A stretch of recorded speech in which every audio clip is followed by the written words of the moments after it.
up your third year, your fourth year, it just gets even heavier. So how do I find that balance? How do I still maintain my active involvement while also maintaining good marks? And that's where the people just that's where people like sort of like have a peek in your brain. She thinks like this, you know what I mean? So I just think networking and also being able to keep contact with those people you meet. It's a very important skill to keep contact and make sure that they don't forget you. I think it's more of my passion for the society, for changing the world. I think we're very ambitious when we're young and just want to change the world, and I thought, what better way to change the world than start changing the law? So I just think law is the platform for me to start doing that, being the change that I want to see. And I think that inspired my motive behind studying law.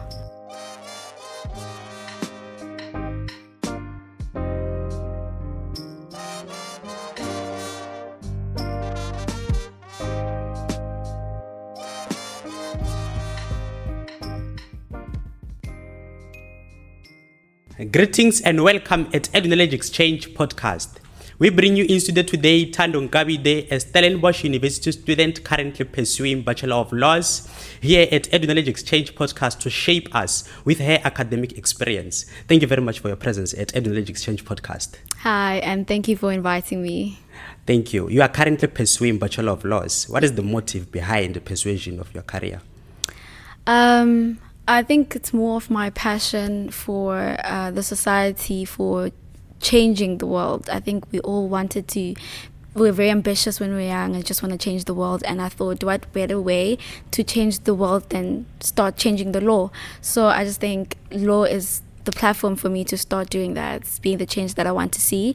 And I think that inspired my motive behind studying law. Okay.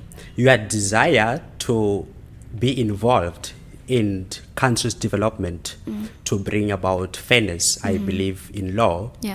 How do you aim or envision yourself participating in law for development of such?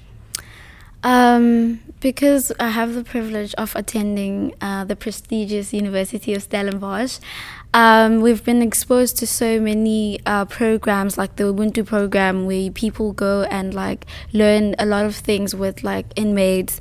And with small programs like that, I also hope to maybe be the bigger change, bring about like the big change in terms of working with people like that and hand in hand with them. And also I was hoping more of, in terms of the criminal justice system, just get more involved in terms of doing more pro bono work, that's basically working for free.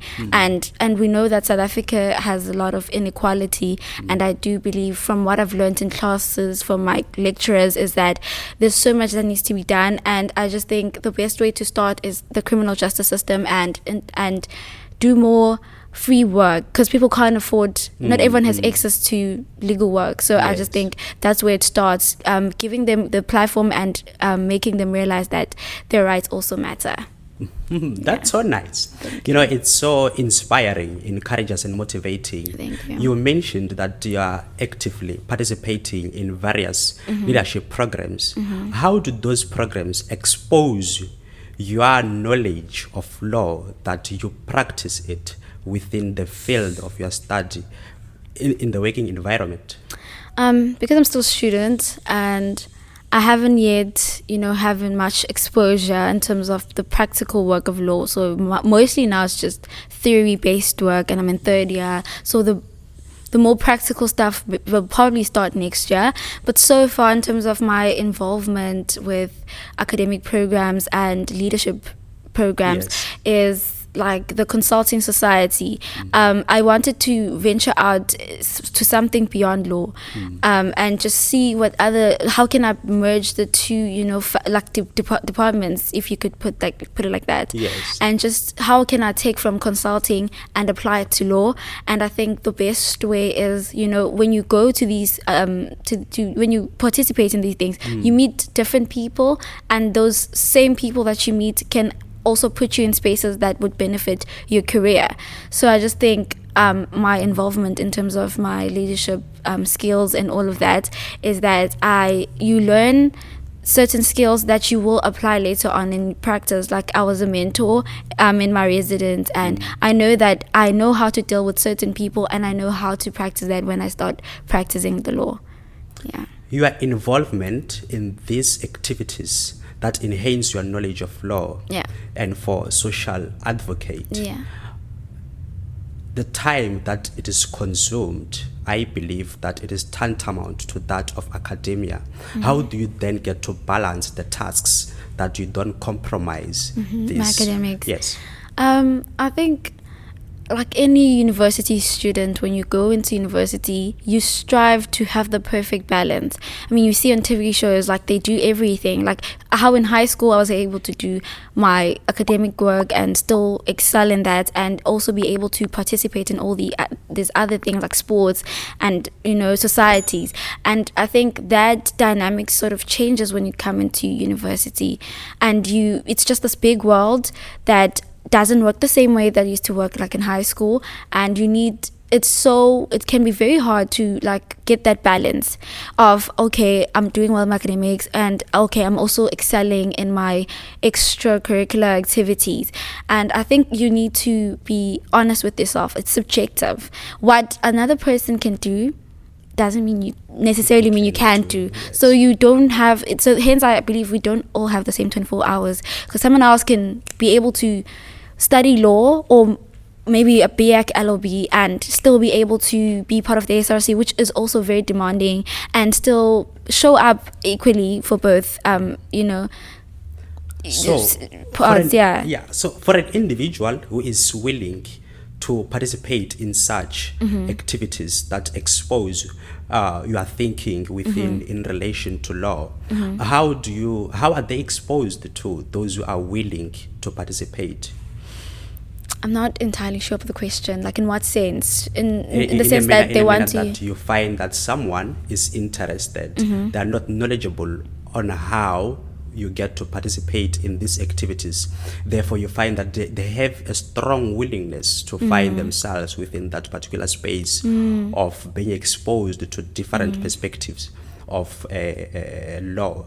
So, how do they expose these activities to you as an individual who find that I'm not informed that this is how you, in a form of you advising someone that to expose yourself, perhaps to be recruited, this is how you project yourself, that you get to be recognized, or perhaps you apply. How do they do that? So what I'm understanding, the question is, how do you put yourself out there to other people? I think it all starts in the first day you step on campus. Yes. Right? I just believe it's in the smallest things, because you never know who you're going to meet. Right?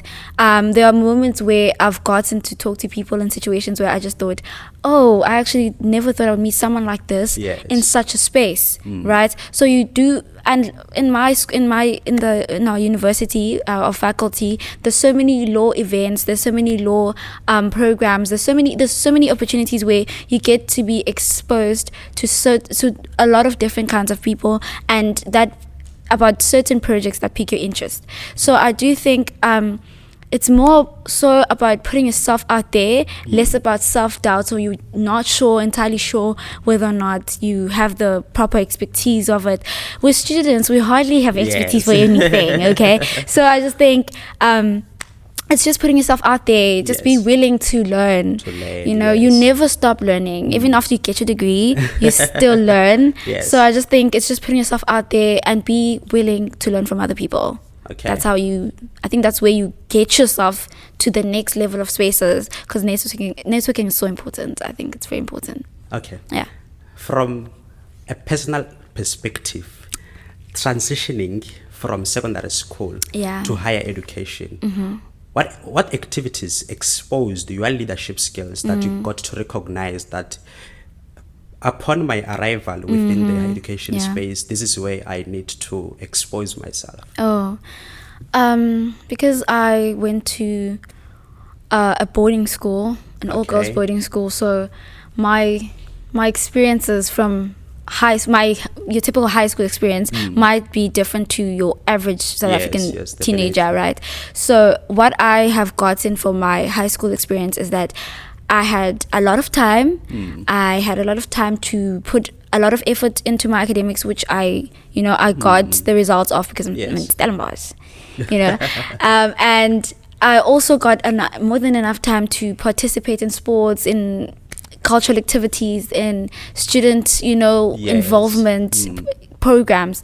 And I think from that, I already recognized that, okay, I'm so good at this. I'm so good at public speaking. It's definitely going to be much of help if I want to get into a program like UNESA in university. So I know already from high school that, okay, if I get into university, I know I'm good at this and this and this.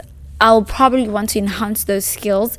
And I know, okay, I'm not the best in networking. I can't do like your small talk when you meet someone for the first time. And in university you meet so many people, so I'm thinking, what can I do to get that up again? And I thought the consulting society, there's just so many, you meet so many people, there's a lot of networking, so that allows me to enhance my networking skills. So I thought, okay, I already laid out, this is not what I'm great at, this is what I'm good at. Let me prioritize the things I'm not good at. And that's how I got to choose certain committees to be in a university to make me that better person. A better fit.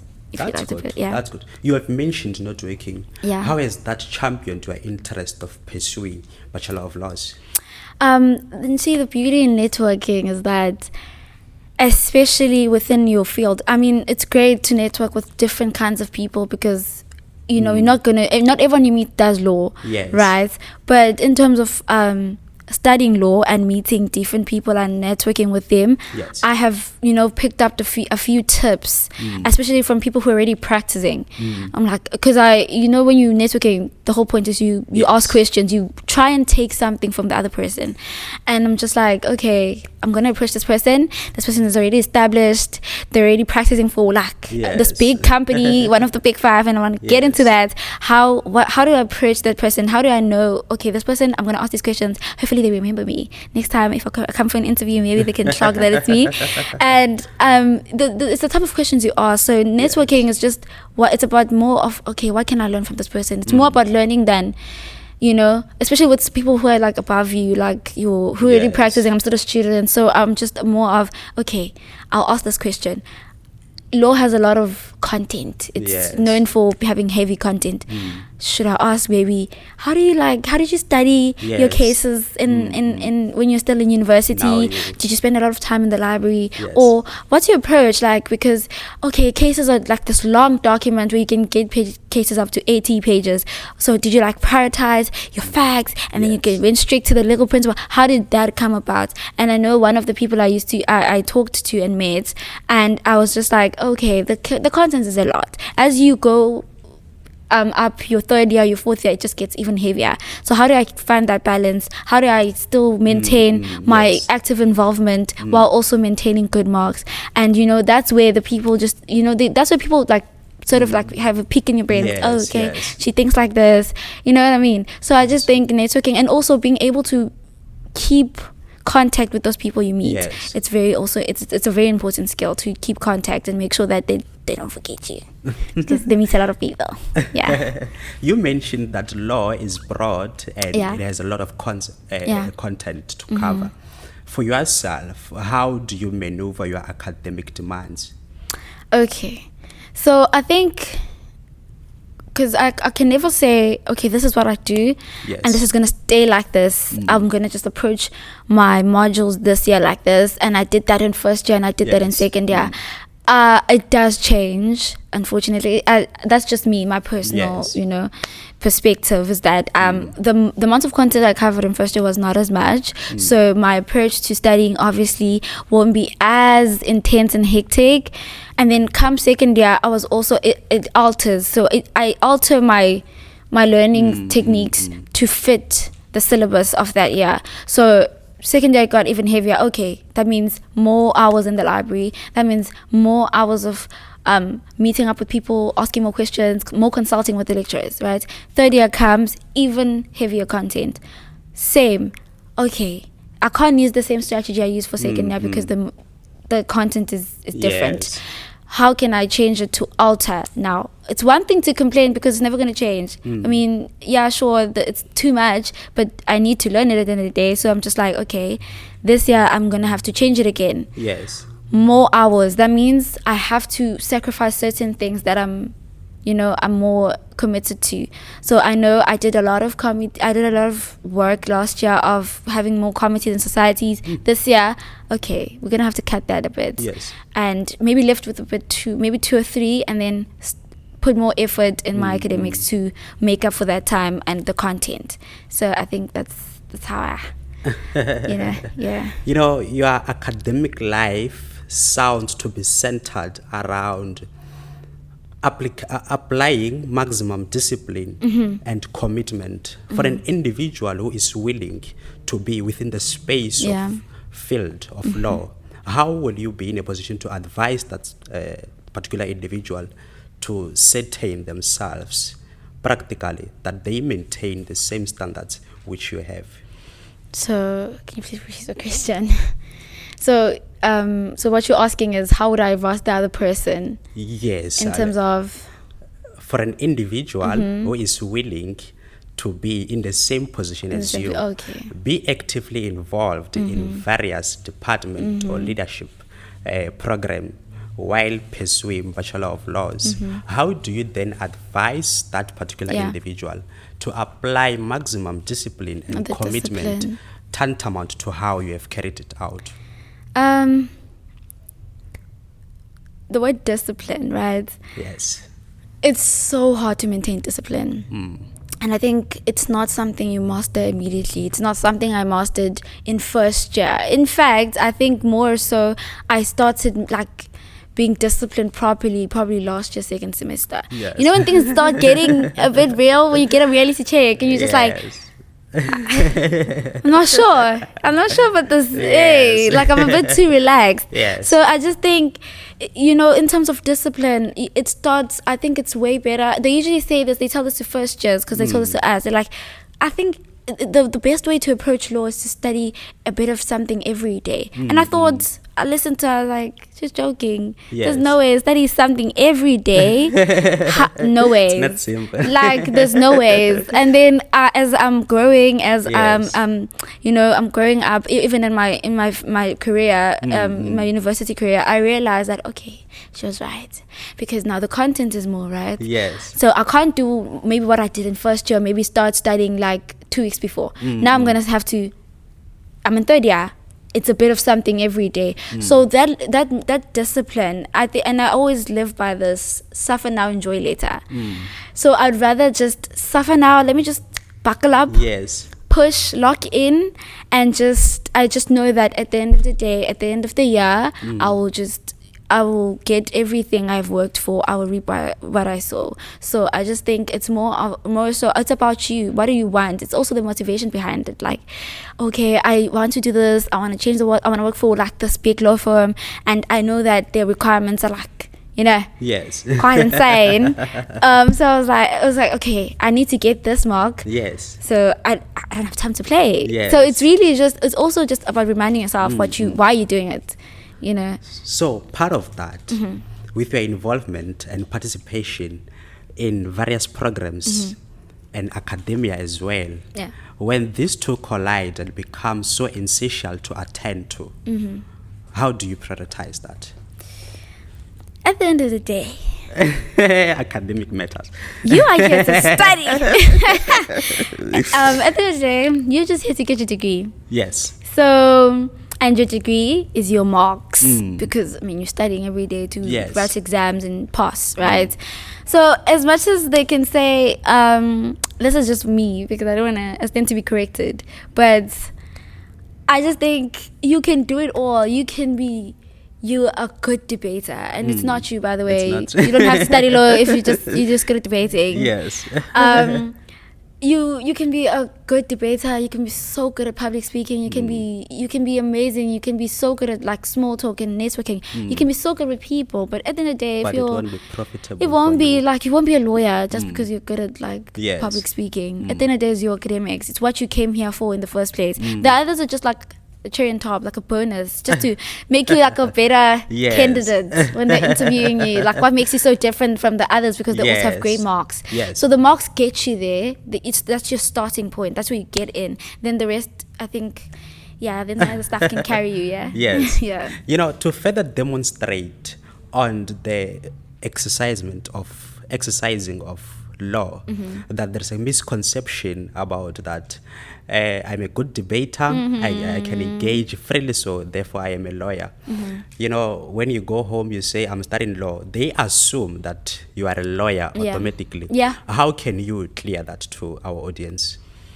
First of all, I myself am not the best public speaker, right? But it's just, I think what makes up a good lawyer is not just it's a bonus. It's great that you can like speak confidently to people and be able to address them. Yes. I just think what makes a good lawyer is just more than that. Hence, we go to 4 years of law school. I mean, that's 4 years. So you can't just depend just on that. Yeah. It's all of these years. Every year you get something what makes you a good lawyer. Yes. You know, and it's really just the small things like your it can be as simple as maybe your resilience. You know, like this is what makes you a good lawyer. Okay, I did this. I read this exam. I didn't do so great, but I'm gonna do better in the next one. You know, it's all those things that.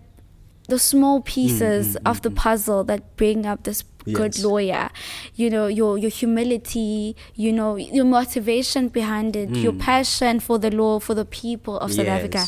I just think it's more than just like, you know, speaking to people, because you can speak to people and say absolutely nothing. Yes.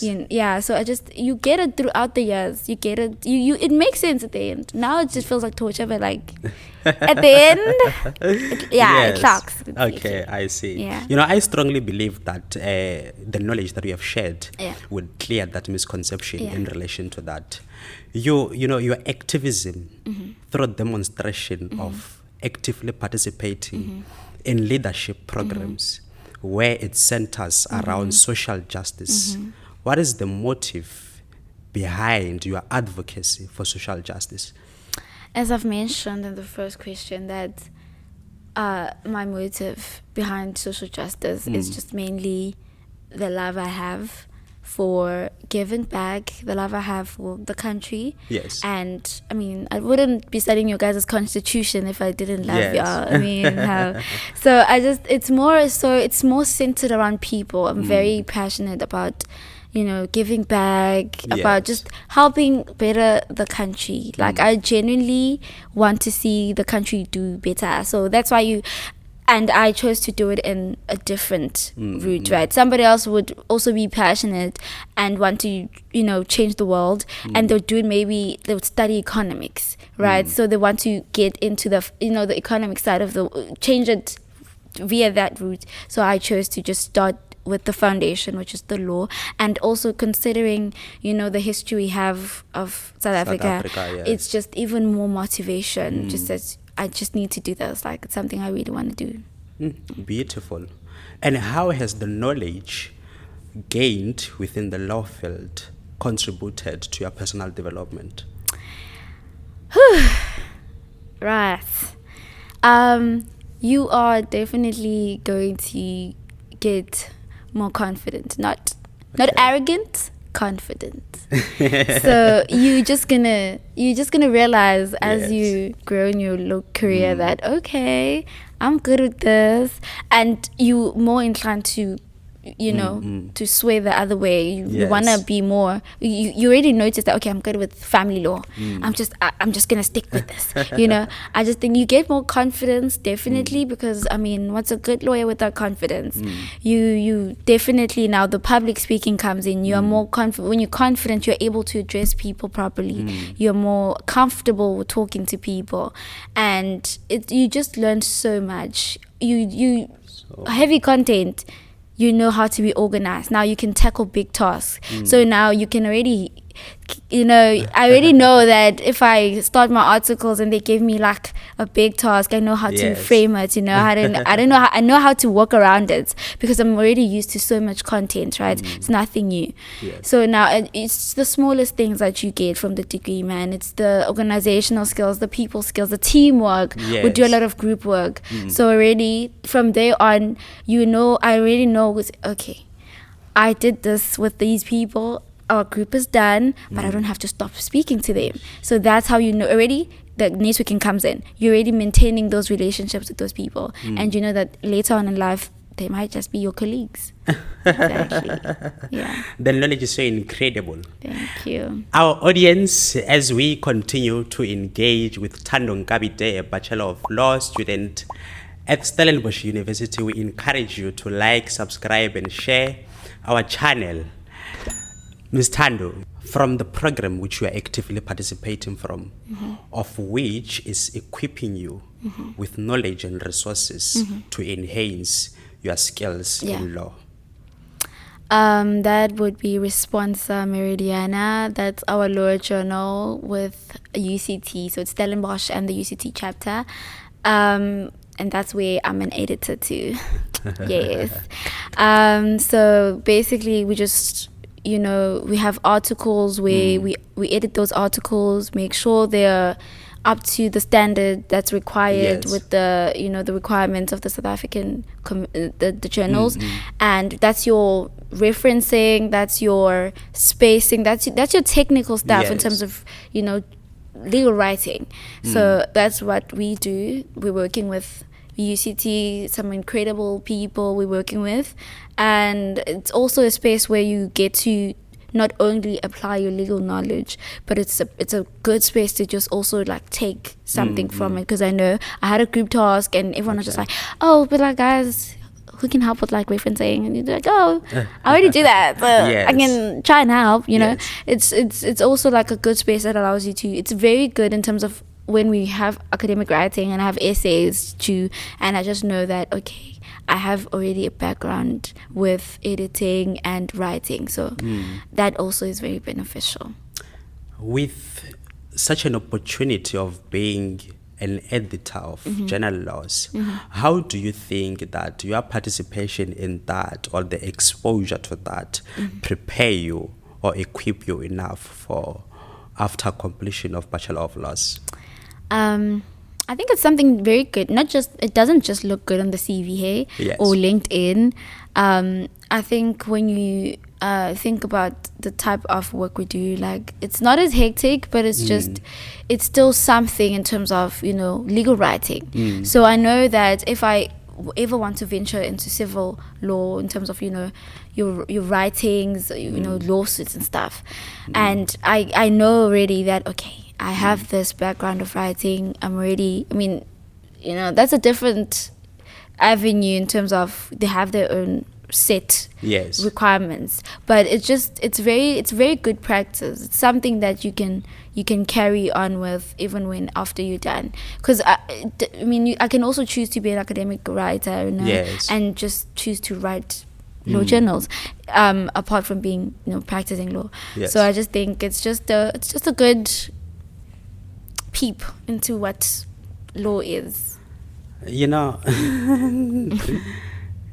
are participating in various programs, and to further demonstrate on your concluding statement on that, what is the motive, something that you desire to accomplish, perhaps out of the experience that you are shaping within your space of being a student? Okay, so now I accomplish. I just think my degree. Like I can't think of anything apart from what I'm trying to achieve right now, which is my degree. Getting my degree in the best way that I can, making it out alive. And just also getting into the company that I want to work for. I think that'd be so fulfilling. Just achieving what I actually planned to do without any delays, without any hindrances. That's a bit, ambitious, because I mean, life is just gonna throw lemons and you're just gonna make lemon juice. But I think most importantly, just getting my degree, because then I know I'm one step closer to getting where I need to get. Yeah. Thank you very much for your presence at Edu-Knowledge Exchange Podcast. Thank you for having me. We strongly believe that the knowledge that you have shared with us will become an influence, educational, and inform those who are willing to walk in the same steps as you. And we wish that one day we'll host you as a lawyer. Of course, guys. Keep them invitations coming. Thank you very much, our audience, listeners and viewers, for having granted us this opportunity that we continue to host guests like Thando Nkabide who come to share their experience of higher education. Thank you.